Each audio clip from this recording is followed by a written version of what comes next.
सो हे guys, अस्सलाम वालेकुम and welcome back to another vlog another episode. So guys, मैंने कुछ दिन पहले स्टोरी लगाई थी कि मैं जापान स्टडी वीज़े के मुतालिक एक वीडियो बनाऊंगा जिसके अंदर मैं सारा A to Z बताऊंगा कि क्या क्या आपके लोगों को चाहिए होगा, आपने किधर जाना है, क्या करना है, मतलब ओवरऑल प्रोसेस। ठीक है। और फर्स्ट ऑफ़ ऑल हमारे साथ हमारे बासर जट साहब, हमारे सीनियर, हमारे सेनपाई जो मेरे से भी पहले यहाँ पे हैं, और मैंने इनको इसलिए अपने साथ नहीं बिठाया कि मैं इनसे ये वीडियो बनवा सकूँ। ये मेरे साथ रहते हैं और ये मेरे भाई हैं। अस्सलाम वालेकुम। और जट साहब, फर्स्ट ऑफ़ ऑल आप एक इनको प्रोसेस बताएं, पहला स्टेप जो इन लोगों ने, इन बच्चों ने पहला स्टेप जाके क्या करना है। और वहाँ मैं पहली बात बता दूँ कि इस वीडियो में झूठ ख़त्म, दामे या मिथ्या, क्योंकि ये फ्यूचर का सवाल है, बच्चों के फ्यूचर का सवाल है। ठीक है। हमें भी किसी ने अच्छा गाइड किया है, हम भी किसी को अच्छा गाइड करें।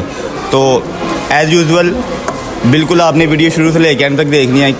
इसी तरह फिर आप लोगों को ना मतलब ओवरऑल सारा रिव्यू पता लगेगा। और अब जट साहब बताते हैं अपना पहला स्टेप, और जट साहब होने का ही करें। पहला स्टेप तो ये है जी, देखें आपने जापान में आना है, आपका एम क्या है।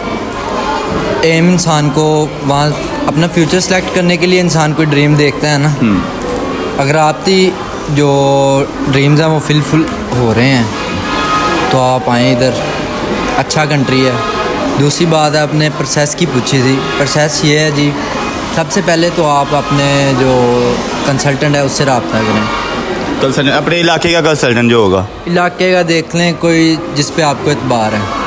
ऑनलाइन भी आपको मिल जाते हैं, ऑनलाइन से भी काम हो जाता है। बिल्कुल हो जाता है। मेरा एक दोस्त है, उसने भी ऑनलाइन ही किया था सब कुछ। और कुछ ऐसे भी दोस्त हैं जिन्होंने खुद प्रोसेस किया हुआ है। मतलब कि खुद प्रोसेस करने से मुराद ये है कि उन्होंने खुद उधर से बैठ के जापान के टीचर से रब्ता किया। लेकिन ये है कि वहाँ पे ना पैसे लगते हैं। वो मैं आपको बताता हूँ, अगर आप ख़ुद वहाँ से बैठ के करोगे ना तो आपको 50,000 स्कूल वाले चार्ज करते हैं कि भाई हम आपके लिए स्पेशल टाइम निकाल रहे हैं, स्पेशल आपके लिए वीडियो बन रही है। वीडियो की बात पैन दी फिर आ गई। स्पेशल आपके लिए मतलब स्पेशल आपके लिए टाइम निकाल रहे हैं और आपका इंटरव्यू कर रहे हैं, तो इसलिए वो ना थोड़े सारे पैसे चार्ज करते हैं। और अगर आप किसी इंस्टीट्यूट के ज़रिए करवाओगे तो आपसे कोई पैसे चार्ज नहीं होंगे, और वही पैसे चार्ज वो आपसे वो टीचर कर लेगा। वो जो कंसल्टेंट होते हैं वो भी चार्ज करते हैं, चाहे आप इंटरेस्टेड हों या ना हो। आपका इंटरव्यू आ रहा है तो आप इंटरव्यू से पहले उनकी कंसल्टेंसी उसे देते हैं, जो उनका इनिशियल कॉस्ट आती है। कंसल्टेंसी नहीं, मतलब जो इनिशियल कॉस्ट होती है जो वो आपको पे करनी ही पड़ती है, चाहे आपका इंटरव्यू क्लियर हो या ना हो। मतलब कि कंसल्टेंट ने अपनी फ़ीस लेनी होती है, क्योंकि बच्चे ने मेहनत की होती है, तो वो उसका देना हक बनता है। दूसरी बात कि जब आप कंसल्टेंट आप ढूंढ लें, आपने उससे जाके बात वगैरह करनी है कि कौन सी इंटेक होती है। 2 बड़ी इंटेक्स होती हैं, एक अप्रैल इंटेक होती है, एक अक्टूबर इंटेक होती है। मैं अक्टूबर इंटेक में आया, ये अप्रैल इंटेक में आया। ठीक है। ये मेरे से पहले आई, मैं इनसे बाद में आया फर्स्ट ऑफ़ ऑल।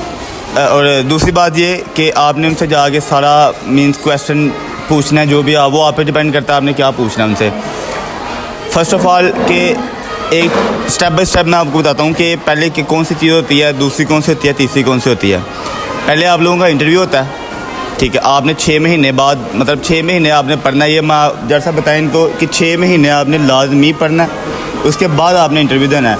और आपका अगर पहला इंटरव्यू क्लियर हो जाता है तो फिर तो आप ही तो हो ना, गाक से हो। 6 महीने का एक टोटल प्रोसेस है।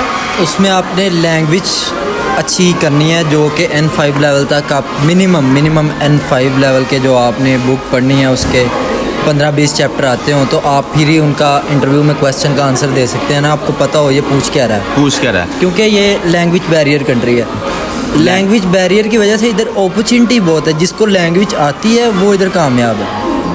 जिसको लगता है कि मैं लैंग्वेज नहीं कर सकता, वो ना करे। मैं इसे रिकमेंड नहीं करूँगा कि वो आए, क्योंकि ये इस ज़बान की वजह से तो ये कंट्री है, ये एक्सेप्ट नहीं कर रहे ना किसी और लैंग्वेज को। और आप भी लैंग्वेज वीज़े पे रहे हैं, तो आपको चाहिए कि आप उनके जो इंटरव्यू में क्वेश्चन पूछें, वो इंटरव्यूअर को आप सेटिस्फाई करें कि हाँ आप बिल्कुल इंटरेस्टेड हैं और आपको पता है क्या पूछ रहा है उसमें। अब जब आपका इंटरव्यू हो रहा होता है, वो यही चीज़ें नोट कर, वो भी इतना बेवकूफ़ तो नहीं है कि वो आपको पूछे कि हाँ ये चीज़ बताओ जिसका आपको पता ही ना लगे वो क्या बोल रहा है। बिल्कुल छोटी छोटी चीज़ें पूछेगा जो कि आपको आनी ही चाहिए, तो आप इंटरव्यू मीन्स के वो वाली क्वेश्चन पूछता है जो N5 में नॉर्मल से नॉर्मल क्वेश्चन होते हैं। बिल्कुल जैसे अपना इंट्रोडक्शन जैसे हो गया, आपकी क्वालिफिकेशन क्या है, आपकी डेट ऑफ बर्थ क्या है, आप कितने बहन भाई हैं। मीन्स के इस तरह बहुत के आसान question। आसान से क्वेश्चन पूछते हैं, वो इतना कोई लेंथ नहीं होता। अगर आप कहेंगे तो हम इसकी भी वीडियोस बना के वो अपलोड कर देंगे हम इसके बाद, जिसके इंटरव्यूज़ के क्वेश्चन क्या होते हैं, क्या क्या वो माची गए, मतलब माची गए कहते हैं हम गलती करना, और वो ना हम इधर रह रहे कि ना हमारे मुंह से भी नहीं होंगे निकल जाती है, कंट्रोल कर रहे हैं, कंट्रोल करते कि हैं। आपको अभी ना कोई भी बात करें तो वो हम अक्सर घर वालों से भी बात कर रहे हो तो जापानीज का कोई ना कोई वर्ड बोल वर्ड देते हैं, मुंह से तो निकल वो कहते जाता हैं, है। क्या बोल रहे हो। हाँ, तो उसके लिए उसके बाद आपने ना N5 का पेपर देना होता है, जिसको जापानीज़ में N-GO बोलते हैं, ठीक है।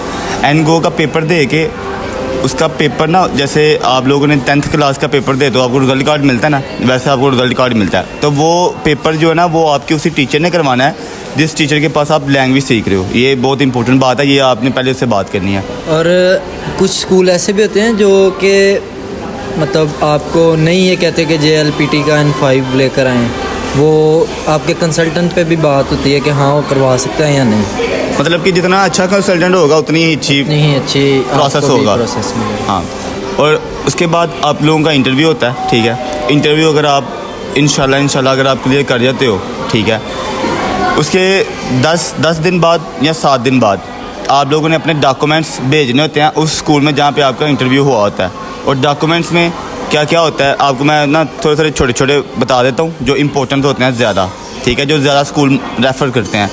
पहला आपकी जो स्टेटमेंट्स होती हैं, ठीक है, वो स्कूल वाले ही पूछते हैं कि आपको कौन कौन से डॉक्यूमेंट्स, मतलब वो बताते थे, उनको शीट बना के भेजते हैं। स्टेटमेंट, आपकी 10वीं 12वीं की सनद, रिजल्ट कार्ड, उसके बाद आप लोगों की जिन्होंने FRC। ग्रेजुएशन की हुई है उनके लिए तो ग्रेजुएशन का भी लगेगा। जिन्होंने ग्रेजुएशन की तो मिनिमम रिक्वायरमेंट तो यही है कि आप इंटर ने किया हो, इंटर किया हो। अगर आपने इंटर नहीं किया हुआ तो ज़ाहिर सी बात है ये नहीं हो सकता। मैट्रिक पे मैट्रिक बेस पे सिर्फ वही आ सकते हैं जो वर्क वीज़ा पे आ रहे हैं, और उनका भी एक्सपीरियंस होता है, कुछ चीज़ें होती हैं जो कि स्टडी बेसिस से बिल्कुल डिफरेंट होती हैं। वो यारी कत्ता जो है ना, वो यारी कत्ता वो सेम टू सेम तो नहीं है, लेकिन हम का भी बताओ नहीं। यारी कत्ता मीन्स के यूज़ करना, प्रोसेस या उसको यूज़ करना है यार, जो भी है।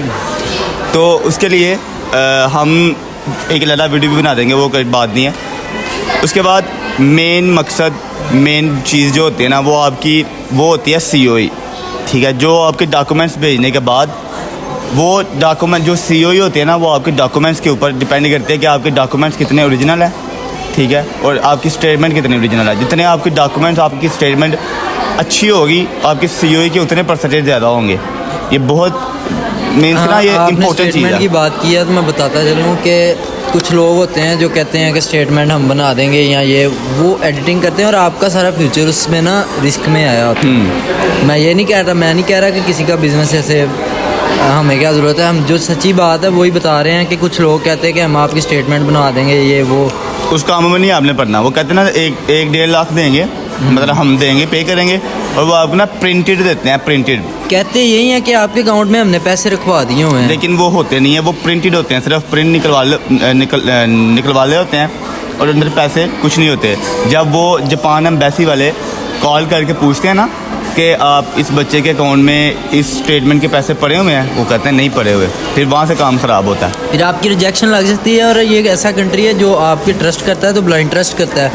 अगर आप इनका ट्रस्ट ब्रेक करते हैं तो ये समझें आप बात, मतलब क्या कि कहना चाह रहा हूँ, या मित्ते कर देते हैं आपको बैन कर देते हैं। बयान कर देते हैं। और उसके बाद जब आप लोगों की COE आ जाती है, ठीक है, उसके आपके 15 दिन बाद, जज साहब 15 दिन के अंदर 15 दिन के अंदर आप लोगों ने फ़ीस जमा करवानी होती है।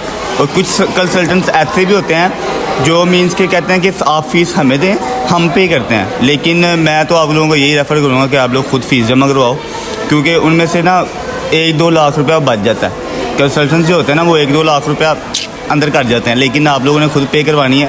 1-1.5 लाख रुपया आप 2 लाख ना भी हो, मगर बंदे को खुद तो तसल्ली रहती है ना कि जी मैंने हाँ खुद अपनी फ़ीस जमा करवाई है, बैंक के थ्रू करवाई है। आगे बस सारे प्रूफ होते हैं और कंसल्टेंट से आपको बस यही प्रूफ मिलता है कि हाँ हो गई है।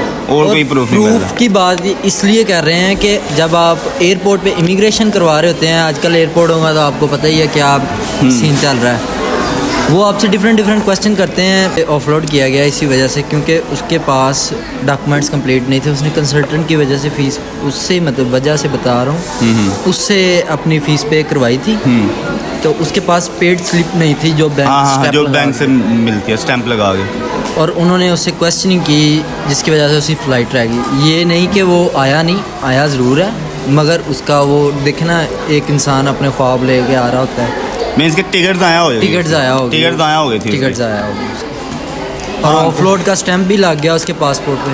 हाँ, मतलब कि पासपोर्ट अब यही है ये बस नहीं, ये नहीं ऑफलोड का मतलब यार हाँ, बस मतलब वापस तो गया, वापस उसे उतारा गया, उसके पास डॉक्यूमेंट्स नहीं थे, डॉक्यूमेंट्स नहीं थे, मतलब बिस्ती वाली गल है, सुखी बिस्ती वाली गल है। तो जब आप लोगों की COE आ जाती है, फिर आप लोगों ने फ़ीस जमा करवानी होती है। फ़ीस जमा करवाने के बाद डॉक्टर साहब मेरे ख्याल में महीना एक लगता है बस।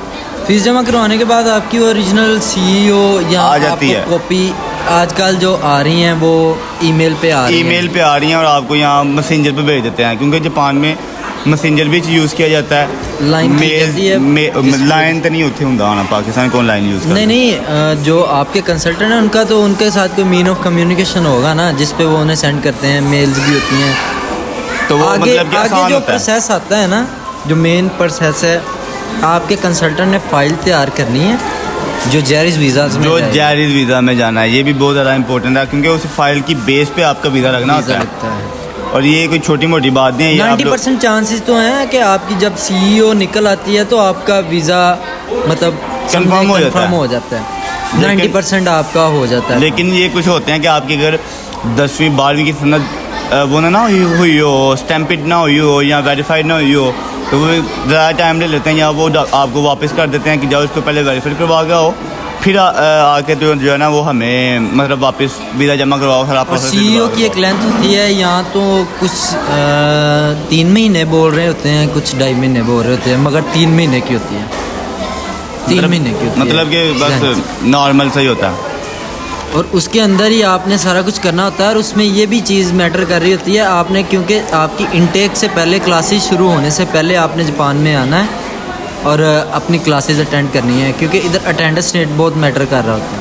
और अल्हम्दुलिल्लाह मेरी अल्लाह ताला झूठ ना मरवाए, मैंने 6 महीनों में सिर्फ एक छुट्टी की थी, 6 महीनों में सिर्फ एक छुट्टी की थी, और मेरी अटेंडेंस अल्हम्दुलिल्लाह बहुत अच्छी है, और मेरी 98 99 यही है, क्योंकि आपका इधर फ्यूचर डिसाइड हो रहा है।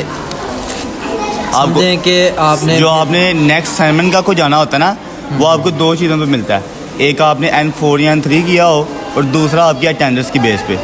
ये नहीं है कि तुम बस पास किया, चंगे नंबर आए ने तो फिर तुम लैनगे, नो, कुछ लोग इधर आके कहते हैं कि हम स्कूल जा रहे हैं, क्या यार ये क्या लाइफ है। इट डजंट मैटर, वो आपकी सिर्फ अटेंडेंस और आपने वो जो N4 N3 किया हो, बस वो मैटर करता है। भावें तो पूरे नंबर ना पास किया है, ओके, कोई इधर नहीं है, मुश्किल नहीं है कोई। और पास ना भी किया हो, जब आप सैनमन में जाते हैं आपके डॉक्यूमेंट्स वो साथ लगते हैं कि आप सैनमन में जा रहे हैं, और आपके पास JLPT का आप क्यों आए हैं, उन्हें थोड़ी ना पता है क्यों आए हैं, कह के तो पढ़ाई का ही आए हैं ना। तो अब मेरी बात को मेरे ख्याल से पिक कर रहे होंगे बच्चे, मैं क्या कहना चाह रहा हूँ, जितना अपना करैक्टर इधर अच्छा रखेंगे उतने ही आप कामयाब, नेक्स्ट आने वाले बच्चों के लिए उतना अच्छा होगा, सिंपल सी बात है यार। इंसान के लिए, खुद के लिए भी अच्छा है, क्योंकि एक नई लाइफ शुरू हो रही होती है ना, जो पीछे चीज़ें होती हैं वो नहीं होती, समझ रहे होंगे मेरी बात। तो आई थिंक आप लोग इसको मतलब कुछ समझ गए होंगे, और ये मैंने बड़े लोगों को सुना, उसके अंदर मैं भी शामिल हूँ, जट साहब भी शामिल है, कि जापान बहुत मुश्किल है। मुश्किल उसके लिए है जिसको लैंग्वेज नहीं आती, और हमें लैंग्वेज इतनी नहीं आती, ठीक है। और अगर जब भी आप किसी न्यू कंट्री जाते हो, हिकोशी करते हो, तो हिकोशी मीन्स कहते हैं आप कंट्री चेंज करते हो, तो आप लोगों को बहुत ज़्यादा परेशानी होती है, किसी चीज़ का पता नहीं होता। और जापान में इसलिए ज़्यादा मुश्किल होती है क्योंकि आप लोगों को लैंग्वेज नहीं आती। जिस बच्चे को लैंग्वेज आती है, जिस बंदे को हल्की फुल्की इंटरव्यू देना आता है, उसके लिए ठीक है। यार जब हम आए थे कुछ भी नहीं था पता, कुछ भी नहीं था आता। वही जो बेसिक चीज़ें थी वही हमें आती थी, इंटरव्यू वाली जो हमने आपको बता दी हुई हैं। अब अल्हम्दुलिल्लाह मैंने N2 का पेपर दिया हुआ है और भाई N2 रिजल्ट की दुआ आ रहा है, इंशाल्लाह आ जाएगा जल्दी, मैंने वेबसाइट पे देखा है। रिजल्ट आ रहा है भाई का N2 का, और मैंने N3 देना है, ये नेक्स्ट मंथ मैंने N3 देना है और भाई ने N2 पेपर दे दिया हुआ है। और यहाँ पे जितनी लैंग्वेज की आप प्रैक्टिस करोगे ना, मीन्स कि हम जितना जापानीज़ से बात करेंगे, ठीक है, उतनी ही हमारी लैंग्वेज अच्छी होगी। और जापान पहले 6-7 महीने आपको बहुत मुश्किल होगी, मैं आपको पहले बता रहा हूँ, 6-7 महीने आपको इतनी मुश्किल होगी कि आपको, हम जाहिर सी बात है, हम मुस्लिम से हमें हलाल फूड चाहिए, और हलाल फूड यहाँ पे ऑनलाइन ही मिलता है। और ये जो आप लोग देख रहे हो ना, ये बर्गर किंग, और ये हम जूस पी रहे हैं और साथ हम फ्राइज़ खा रहे हैं, ठीक है। ये हमने पहले उनसे फ्राइज़ करवाए हैं, मतलब एक अलग ऑयल होता है, ये वहाँ पे फ्राइज़ होती हैं, और ये ना समझो कि बर्गर किंग खा रहे हैं कोई बात नहीं। तो आए ये मतलब कि समझ लग ही गई होगी आप लोगों को। एक दफ़ा आप पीछे ये मॉल का व्यू चेक करो,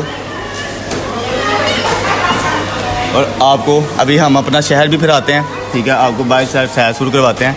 तो बस हम ये तो थोड़ा फिनिश कर लें, फिर इंशाल्लाह चलते हैं बाहर। ओके गाइस, अभी हम आ चुके हैं बाहर, और आप लोग ये देखो ज़रा, एक दफ़ा व्यू चेक करो, ये व्यू है, हम इधर रहते हैं, ठीक है। और ये हम मेन टोक्यो में नहीं रहते, हम अपना एड्रेस रिवील कर ही देते हैं, ही कह रहे स्टार एड्रेस नहीं रिवील करना यार। अच्छा, एड्रेस नहीं भाई, हमारे भाई ने बोला एड्रेस नहीं रिवील करना, तो लेकिन हम टोक्यो में नहीं रहते, टोक्यो के आसपास रहते हैं, ठीक है। समझ रहे होगे, जो लोग टिकटॉक में जानते हैं उनको पता ही होगा कि मैं किधर रहता हूँ। और ये एक दफ़ा आप व्यू देख लो, और ये मॉल था, कोई गाड़ी वो आगे खड़ी की, तो इसलिए वो इधर आजू उन्हें थल्ले दे देगा यार, हम गलत जगह पे चल रहे हैं, हम रॉन्ग साइड से जा रहे थे, इसलिए हम अब इधर से जाएंगे, गाड़ी हमारी वो उधर खड़ी है।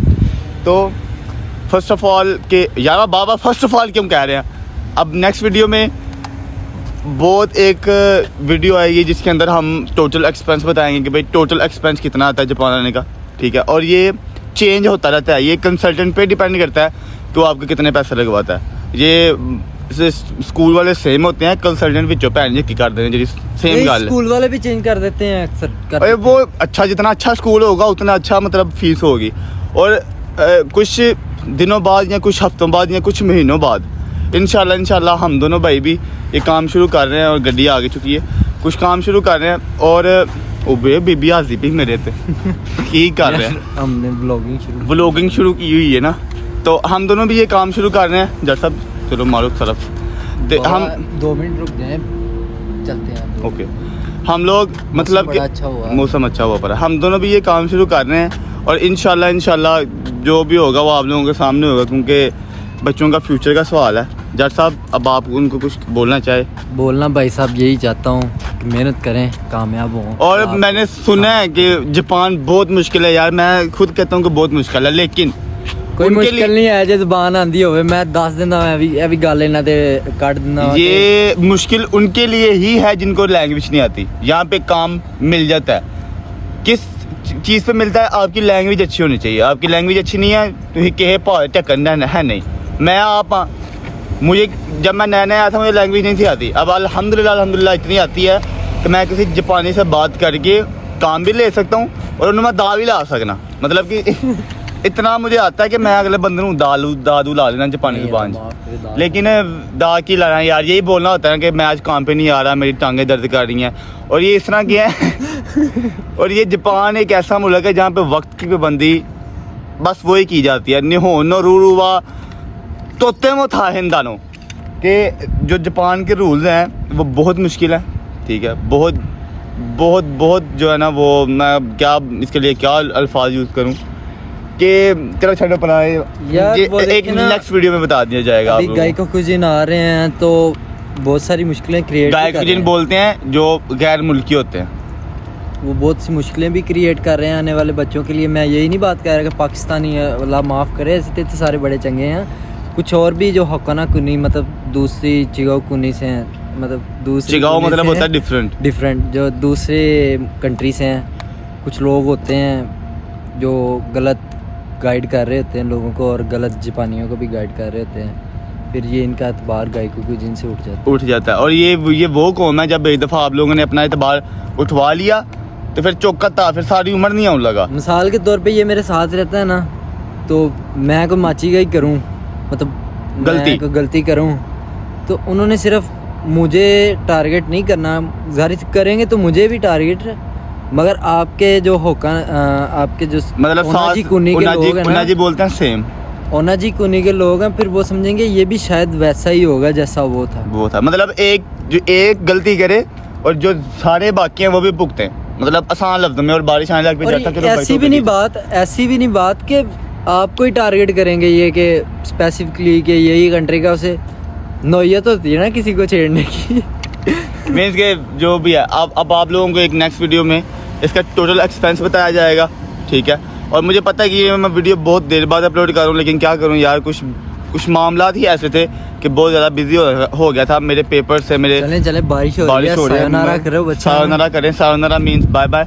और आई होप आपको ये वीडियो बहुत इन्फॉर्मेटिव लगी होगी। अगर वीडियो इन्फॉर्मेटिव लगी है तो फिर इंशाल्लाह आपको मिलता है नेक्स्ट व्लॉग में। इसी खुशी में आप लोग सब्सक्राइब और खरीदा, मुझे तो अब भूल भी क्या करते हैं तो यार बस ठीक है। और ये हमारी गाड़ी चेक करो, जट साहब की ये गाड़ी है, ठीक है। जट साहब मारो सलाह। और मेरी बेइज्जती करा रहे मेरी बेइज्जती करा रहे। ओके गाइस, टेक केयर, अल्लाह हाफिज़। मताने